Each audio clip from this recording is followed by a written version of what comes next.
Hello everyone, my name is BurgerBrush and today I want to talk about my Frostblades Raider build that is a part of Project Builds. Project Builds is a project where I try to make a viable character out of every single ascendancy in the game and where the character is playable from league start to endgame content. Every build will be divided into different phases that represents a different time in the league. Phase 1 will be league starter and the first week of the league. Phase 2 is the second week of the league, and Phase 3 is the third week of the league. That means that every build will be playable as a league starter character, as they will have a budget viable option, and as you progress further, you will obtain more currency to invest into the build and push further into harder content. Today we're starting off with the Raider Ascendancy, and the skill I have chosen is Frostblades. Now, Frostblades is a melee skill that has incredibly good clear speed, but sadly the Raider Ascendancy is not very good overall without heavy investment, and this build will be lacking a bit of bossing potential unless you invest a bit extra in Phase 3.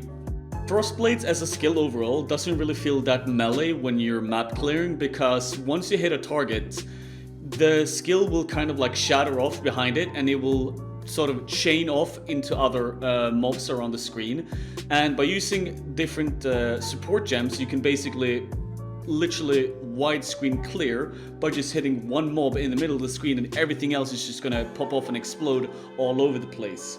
But like I said, the main thing is that it's really nice for map clearing, but it sadly isn't that good for a single target. Most of the information about this build will be found in the guide on the forum, such as information regarding the bandits in Act 2, the ascendancy choices, the skill tree, gem links, gear, path to building and all those things, and mainly there will be information regarding what gear you want to have in Phase 1, what gear you want to upgrade to in Phase 2, and what gear you want to upgrade to in Phase 3. Now, I quickly want to talk a little bit about the gear that I've accumulated so far in Phase 3, and a little bit about the character overall and its lack of bossing potential when you get to Awakener 8 Conquerors and such things like that. So currently in Phase 3 I've accumulated a decent amount of gear. I am still rocking the Touch of Anguish Imperial Claw though, because actually going for like a rare claw would be too much of an investment for the upgrade. Obviously it would be great, but I mean like it's just a little bit too expensive for me right now. I have a 6-link great rolled lore weave as well that increases the damage of this character a lot. I have bought a 40% increased Frostblades damage helmet with some life and resist as well. I have the Pandemonious Jade Amulet, and I have allocated Snowforged for a little bit of extra resist and damage overall. I've also accumulated some nice opal rings. I'm pretty sure I self-crafted both my opal rings with using essences. The main thing that I'm going for here is cold damage attacks, and then, you know, I have like life and resist, and then the elemental damage, of course, of the opal ring. And this one as well with the essence, I got the increased cold damage, I got life, I got resist once again, you know, nothing too special. One of the main things for the build is obviously increased damage with hits against chilled enemies. I think this is great. It's a little bit hard to obtain, as I do believe it comes from Alva Temple, but you can probably pick this up from any other player pretty easily in any league, because these drop a lot overall, and you want to just get life and resist and any form of damage that you can get as well. Then of course I have the Dark Ray Vector boots, because they are fantastic for a very cheap price. They give us resistances, they give us maximum friendly charges, which is great for the Raider Ascendancy obviously. They give us dodge attack hits per frenzy charge and movement speed per frenzy charge, and armor and evasion as well. So for the people who don't really know, since we're playing the Raider Ascendancy and playing Avatar of Slaughter, we get more damage, evasion and movement speed per frenzy charge, so adding more frenzy charges to the build is great. And that's why Dark Ray Vectors is such a great pair of boots for this build overall. I then also have a Seer's Promise for damage, Taste of Hate for damage. I have a Diamond Flask with increased critical strike chance during flask effect for damage, and then I'm just using a quartz flask with immunity to curses right now for defensive purposes as well. And since I'm playing with Avatar the Veil all the time when I'm facing, I'm immune to elemental ailments, and therefore I do not have to care about freeze and burning and such things, so that's why I have a warding flask. Overall, setup is Frost Blades, Hypothermia, Multi-Strike, Elemental Damage with attacks, Fortify, and Ruthless for a single target. And then for map clearing, I swap Ruthless and I swap Ancestral Call for better map clearing overall. My gems are in 2020 right now, so you know I don't really want to buy 2020 gems for every character that I'm leveling right now, because I'm leveling a lot of characters, so don't mind that, but you do want to have 2020. I then also have Ancestral War Chief, Melee, Physical, Ruthless, and Culling for single target help with bosses and such things. I have Hatred, Precision, Blood Rage. I have Second Wind, Dash, and Ice Golem. This doesn't really have to be linked, it's just Second Wind and Dash that are linked really. Then I have Faster Attacks, Whirling Blades with Blood Magic, so my Blood Magic doesn't really cost any mana, it costs HP instead, so I can just spam it.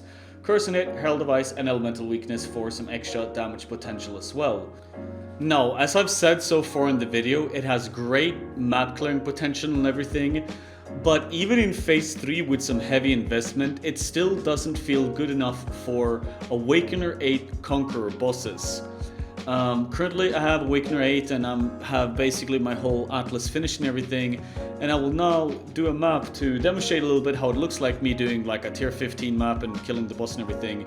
But like I said, I do believe that you will have to invest a little bit further into Phase 3 and maybe even like a Phase 4 thing, because Frostblade's Raider, overall Frostblades or Raider Ascendancy just isn't strong enough to really deal with high-end bosses that well, and you will definitely have to invest a little bit extra to actually make it feel like extremely good to kill, you know, some higher end bosses. But overall the build feels great, and it was really fun to play. Like Frostblades is one of my favorite skills to play in the game.